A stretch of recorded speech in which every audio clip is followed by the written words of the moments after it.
আসসালামু আলাইকুম। আজকে আমি আমার আপুর বাসায় আসছিলাম। তো আসার পরে তারা আমার জন্য একটি মুরগি জবাই করছিল, যেটা খাওয়ার জন্য আর কি। তো জবাই করার পরে ভিতরে যখন কাটা হয়, তো আমরা দেখে সবাই অবাক যে এখানে মানে মুরগিটা প্রতিদিনই ডিম দিত। তো তার ভিতরে এই যে দেখেন কতগুলো ডিম তৈরি হইতাছে, এই যে লাল লাল হয়েছে। আবার এদিকে একটা ডিম, এই যে এটা প্রায় হয়ে গেছে, মানে একদম হয়েই গেছে ডিম ভিতরে। এই যে দেখতে পাচ্ছেন, এই যে মানে এটা আজকেই পারতো আর কি। এই যে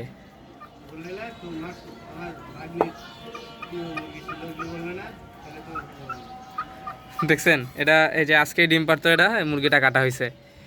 এখানে আরও এই যে এখানে আরও তৈরি হচ্ছিল ডিম। সোহান আল্লাহ,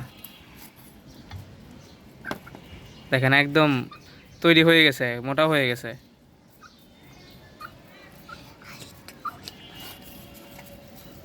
এদিকে এগুলো লাল লাল হচ্ছে, এগুলো হয়তো বা 2-3 দিনের মধ্যে পারবে,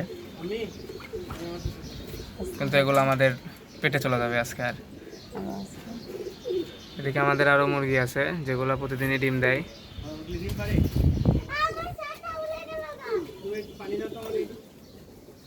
ধন্যবাদ সবাইকে। আমার চ্যানেলটি ভালো লাগে সবাই সাবস্ক্রাইব করে দেবেন। আসসালামু আলাইকুম।